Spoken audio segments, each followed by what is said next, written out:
नमस्कार दोस्तों, मैं राहुल आप सभी लोगों का अपने YouTube चैनल पर स्वागत करता हूं। जैसा कि आप लोगों को शीर्षक से ही पता चल रहा है, हम लोग आज भूलने के अधिकार से संबंधित प्रावधानों की चर्चा करेंगे और यह समझने का प्रयास करेंगे कि आखिर भूलने का अधिकार या राइट टू बी फॉरगॉटन का जो अधिकार है, इसकी उत्पत्ति कहाँ से हुई, भारत में यह किस प्रकार से सामने आया, आखिर भारत में यदि इस अधिकार को लागू किया जाता है तो संविधान के किन प्रावधानों के आधार पर इसे लागू किया जाएगा।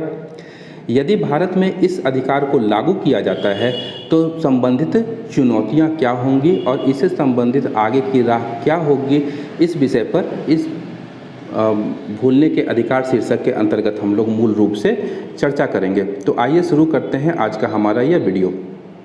यह भूलने का अधिकार जो मुद्दा है, यह मूल रूप से एक याचिका के द्वारा उत्पन्न हुआ था जो दिल्ली उच्च न्यायालय में पूर्व रियलिटी शो के प्रतियोगी के द्वारा दायर की गई थी, जिसके तहत आशुतोष कौशिक नामक एक पूर्व रियलिटी शो विजेता ने राइट टू बी फॉरगॉटन या भूलने के अधिकार का हवाला देते हुए अपने वीडियो, फोटो और लेख आदि को इंटरनेट से हटाने की मांग करते हुए दिल्ली उच्च न्यायालय में एक याचिका दायर की गई थी। यहाँ याचिकाकर्ता का दावा था कि भूलने का अधिकार जो है वह निजता के अधिकार के ही अनुरूप है, जो संविधान के अनुच्छेद 21 का एक अभिन्न हिस्सा है।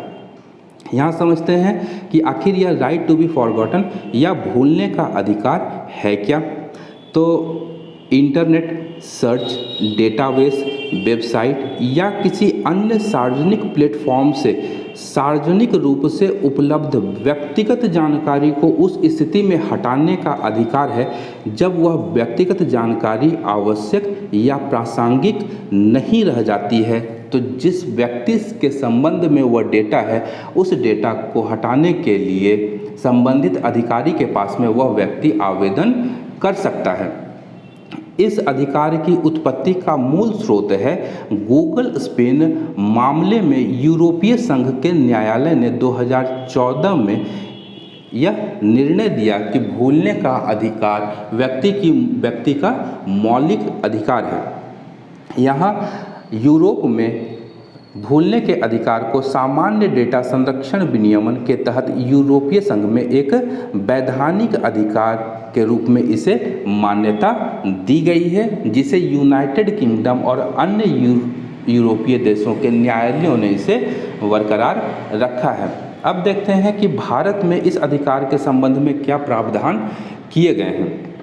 यद्यपि भारत में ऐसा कोई कानून नहीं है जो विशेष रूप से भूल जाने के अधिकार का प्रावधान करता हो। यद्यपि भारत में निजी डेटा संरक्षण विधेयक, जिसे हम लोग पर्सनल डेटा प्रोटेक्शन बिल 2019 के नाम से जानते हैं, उस विधेयक में इस अधिकार को मान्यता दी गई है। लेकिन यहाँ पर मान्यता क्या दी गई है उसे देखते हैं।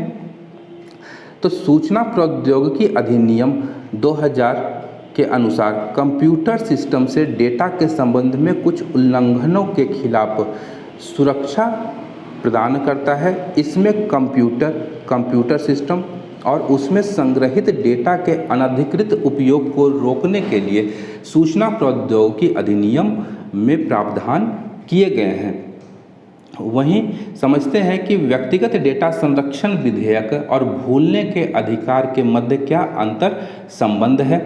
तो दिसंबर 2019 में व्यक्तिगत डेटा संरक्षण विधेयक को लोकसभा में प्रस्तुत किया गया था। इस विधेयक का मूल उद्देश्य था कि व्यक्तियों के व्यक्तिगत डेटा की सुरक्षा के लिए प्रावधान करना। यहाँ इस भूलने के अधिकार को इस विधेयक के अंतर्गत कहाँ उल्लेखित किया गया था, यह देखते हैं। तो डेटा प्रिंसिपल के अधिकार शीर्षक के अध्याय 5 के खंड 20 में भूलने के अधिकार का उल्लेख किया गया था।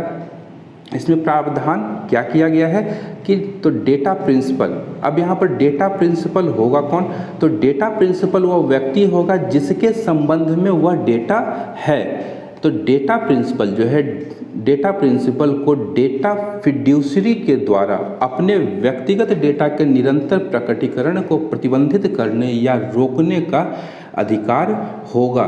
यानी यदि किसी व्यक्ति के से संबंधित कोई डेटा है तो वह डेटा फिड्यूसरी के द्वारा अपने डेटा को प्रतिबंधित कर सकता है या उसे रोक सकता है, या उसके प्रकटीकरण को डीलिंग कर सकता है, या उसे सीमित कर सकता है, उसे इंटरनेट या सर्च इंजन या विभिन्न प्रकार के प्लेटफॉर्मों से इस डेटा को हटा सकता है या उसे फिर से सही कर सकता है। तो डेटा प्रिंसिपल को इतने अधिकार दिए गए हैं, लेकिन वह अधिकार डेटा फिड्यूसरी के द्वारा शासित किया जाएगा। यहाँ समझते हैं डेटा फिड्यूसरी है क्या।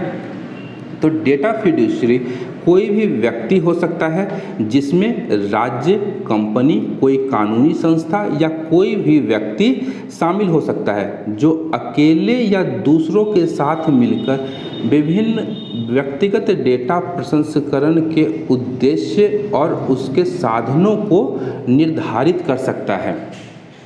अब यहाँ पर है कि डेटा सुरक्षा प्राधिकरण यद्यपि कोई भी व्यक्तिगत डेटा और जानकारी की संवेदनशीलता को संबंधित व्यक्ति द्वारा स्वतंत्र रूप से निर्धारित नहीं किया जा सकता है। महत्वपूर्ण व्यक्ति है कि एक स्वतंत्र व्यक्ति किसी भी व्यक्तिगत डेटा और जानकारी को संवेदनशील घोषित नहीं कर सकता है, लेकिन डेटा सुरक्षा प्राधिकरण के द्वारा इसकी निगरानी की जा सकती है। अब यहाँ है कि जो डेटा प्रिंसिपल जिससे संबंधित वह डेटा है अपने डेटा को हटाने की मांग कर सकता है। उसके अधिकार जो है डीपीए के लिए काम करने वाले अधिकारी के द्वारा प्राधिकरण के अधीन होगा, यानी डेटा सुरक्षा प्राधिकरण में कार्य करने वाले अधिकारी के अधीन यह अधिकार होगा।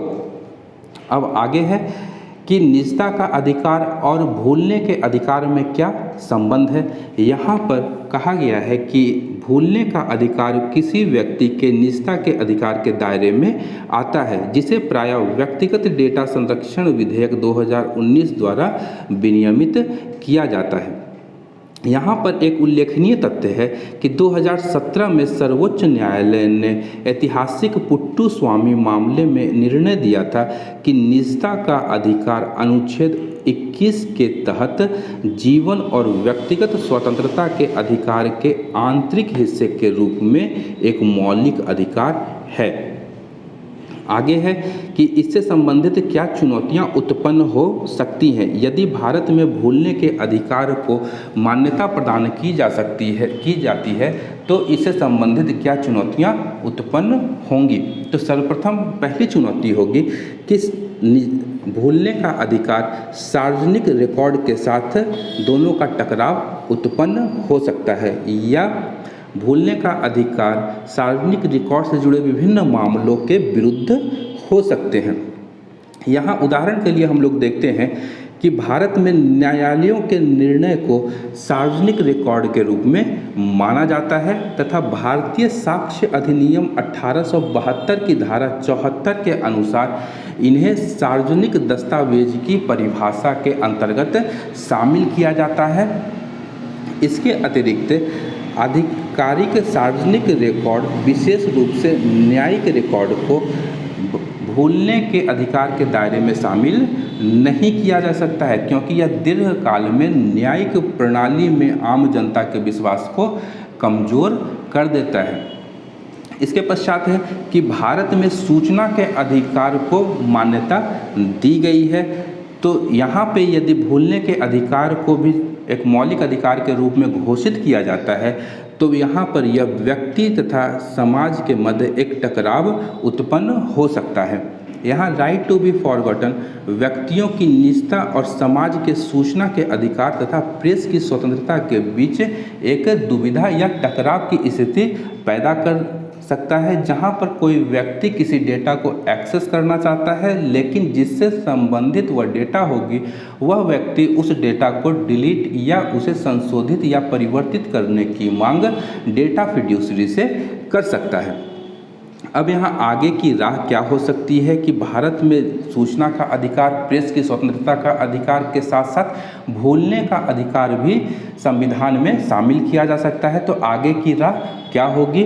तो यहाँ पर हो सकता है कि गोपनीयता के अधिकार और व्यक्तिगत डेटा की सुरक्षा, जिसे अनुच्छेद